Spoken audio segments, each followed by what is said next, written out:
The PlayStation 4 is official as Sony dropped some big time news on the gaming world this past Wednesday night. There's enough information here to fill an entire episode, so that's what we're gonna do. All PS4 all the time today on the grill. Let's do it.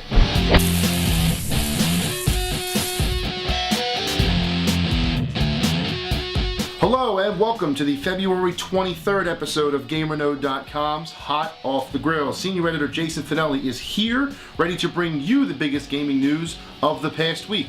There's only one way to describe this week in gaming: PlayStation 4. The next Sony console is indeed called PlayStation 4, as made official by Sony Computer Entertainment President Andrew House. House continued by telling gamers to, quote, expect the best franchises to be even better, and expect powerful opportunities to play even when away from the primary console. The living room is no longer the center of the PlayStation ecosystem, House said. The player is. While the console itself and pricing were not revealed at the briefing, a treasure trove of other information was made available. The official console specifications were announced, with highlights including an 8GB GDDR5 RAM, an x86 CPU, built-in local storage via hard drive, but not sure how big yet, and a supercharged PC architecture, in quotes. We have learned the PS4 will not be backwards compatible with PS3 games, nor will existing PSN purchases be available for transfer, which is a bummer. Sony has also revealed that the PS4 will not block used games, making gamers everywhere breathe a sigh of relief, and making us realize that Sony isn't interested in business suicide. Now, if they can figure out a way to get PS1, PS2, PS3 backwards compatibility, and PSN for that matter, through the cloud streaming, which we'll talk about later, great. If not, that does put a bit of a damper on things, because who wants two Sony consoles when they only need one? Meanwhile, the PS4 controller, called DualShock 4, was revealed on stage. It's aesthetically similar to the PS3, but with an added touchpad on the front, share button just to the left for instant screenshot and video sharing, and a light bar at the top which will work with a new Wii sensor bar-esque accessory sporting dual cameras to connect controllers to the PS4. The back trigger buttons also look to be reworked, perhaps allowing for more comfortable control. Using the recently acquired Gaikai technology, the enhanced PlayStation Store will allow players to try a demo instantly by streaming it to the PS4. Also, any games downloaded through the PSN can be accessed before the game is finished downloading, while the download finishes in the background. Sony is making some incredible claims when describing the PS4, and it'll be interesting to see how much of it does indeed come true. Before we move on to PS4 announced software, I'm a bit thirsty. And the only way to quench that thirst is the taste of a massive portable RPG featuring this week exclusively on tap. Etrian Odyssey 4 Legends of the Titan carries the Etrian Odyssey pedigree to the 3DS for the first time. Expect the same deep customization and addicting RPG gameplay of past games, as well as the few instances of extreme difficulty. Keep your hair, please.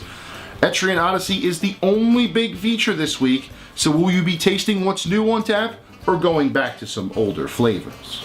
Returning to the PS4 conference, Sony presented a truckload of games, both first and third party, coming to the PS4. The first new game shown was Knack, a brand new IP from SCE Japan Studio. This is a puzzle platformer focusing on a size-shifting golem-like character, and the initial demo did set a high bar. Guerrilla Games presented next with Killzone Shadow Fall, a visually impressive new installment in the Killzone franchise. Sucker Punch Studios unveiled Infamous Second Son, an Infamous spin-off with a brand new character, Delsin Rowe. The team behind MotorStorm, Evolution Studios, revealed their newest game, Drive Club, which looks a whole lot like Sony's other racing franchise, Gran Turismo, but who's keeping track? Jonathan Blow, the man behind Braid, spoke of how his next game, The Witness, will appear on the PS4. And both David Cage of Quantic Dream and Alex Evans of Media Molecule showed off some impressive concept visuals. David Cage with his incredibly detailed old man, and Media Molecule with their Puppeteer concert. Both concepts are fantastic, and let's hope that the games that come from these concepts are just as impressive.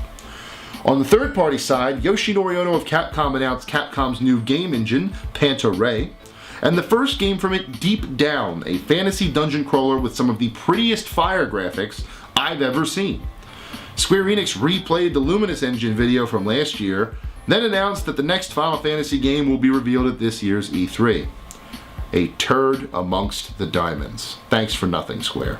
Ubisoft co-founder Yves Guillemot confirmed Watch Dogs as a PS4 launch title, showing off some of the open-world aspects of the upcoming game set in Chicago.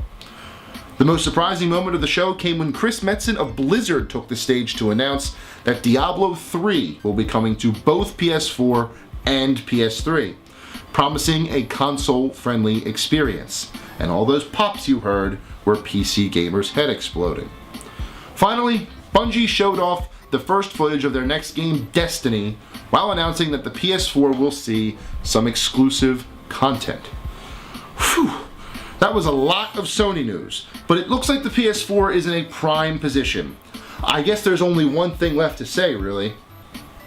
Your move, Microsoft. And with that minor challenge, the kitchen is once again closed for this week. Tune in next time for more of the biggest gaming news served to you hot off the grill. As always, thank you so much for watching, and stay hungry, my friends.